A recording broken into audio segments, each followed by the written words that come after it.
Athos Costas was one of the most influential figures responsible for early Baha'i growth in 20th century South America. Born in Argentina in April 1926, he was a tailor by trade. He became a Baha'i as a young man in the 1940s at one of the most tumultuous times in world history, with World War II raging on multiple continents. Although Argentina stayed neutral, the political situation was tense and unstable. In fact, over the course of his first couple decades of life, the Argentinian government would be overthrown 6 times in military coups. At some point during this time, he began studying the Baha'i faith, immersing himself in the powerful writings of Baha'u'llah. It was life-changing for him. The idea of the inherent oneness of humanity and the need of global unity to achieve peace made sense in a world with so much conflict and division. Soon enough, he declared as a Baha'i, and by his mid-20s, he was already serving on the local spiritual assembly of Buenos Aires, helping drive expansion efforts in a country that was only introduced to the Baha'i faith less than 30 years before, in 1919. But he wanted to do more, and in the 1950s, he began taking long trips deep into the interior of South America to teach the Baha'i faith, traveling hundreds of kilometers in order to reach isolated indigenous communities in Bolivia. He spread the word that a new manifestation of God had come with a new message for humanity.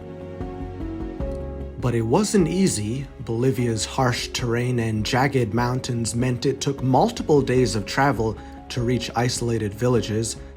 The cold and high-altitude climate took an immense toll on the body, but he always pushed on. In 1959, he traveled 80 kilometers by foot in a single day as he climbed and descended rugged mountains until nightfall. He then spent the night on the cold floor worried about scorpions and poisonous snakes, but he felt protected and strong in his purpose, gaining comfort by saying prayers deep into the night. In 1961, he officially pioneered to Bolivia with his wife Angélica and their 2 small children. It was then that he made perhaps some of his best-known impacts. He was among the first Baha'is to make initial contact with particularly isolated indigenous groups and forged deep connections with many in these communities. He said, quote, "Their great desire for spiritual, cultural, and social progress was much nearer to the real values of life than city inhabitants. He would urge fellow believers in South America to, quote, not spend their energies in the arid spiritual climate of the great cities, but go out to the provinces, the little villages where the people live a more primitive life, much less superficial, where the faith will progress much more rapidly." It wasn't always smooth sailing. Some indigenous people didn't speak Spanish very well, and he would sometimes use interpreters to communicate. But he was still able to form strong friendships as he continued to learn and integrate himself into the indigenous cultures. Overall, it was pretty easy for him to make friends, and it wasn't just the humans that liked him. He was liked all around. One thing the Baha'is wanted to promote was cultural diversity and promote a strong will towards appreciating native culture from within, particularly for a people who had been marginalized historically and pushed down by colonizers. This picture shows a Baha'i-sponsored traveling museum of indigenous art and pottery in Oruro, Bolivia. Many indigenous and non-indigenous Baha'is alike participated in events like this, recognizing the beauty of the different strands of humankind, and at the same time recognizing our common humanity with unity and diversity.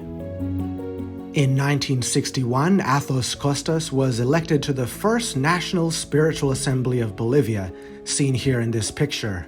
He would later also serve as an auxiliary board member and counselor for the Americas. One of his biggest endeavors in Bolivia was to train indigenous teachers. He and other Baha'is organized gatherings to help raise capacity in young people to become teachers of teachers.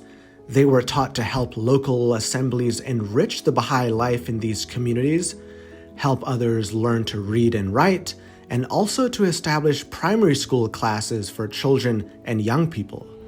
Much of the work centered on the town of Cochabamba, which would become a center of mass conversion to the Baha'i faith. At one point in 1966, the Baha'is held a 3-month-long course about the Baha'i teachings where they also taught the Spanish alphabet, thereby expanding literacy to many indigenous people who didn't know how to read or write. Later that year, the president of Bolivia, René Barrientos, recognized the incredible work the Baha'is were doing in education, highlighting their devotion to expanding literacy in the country.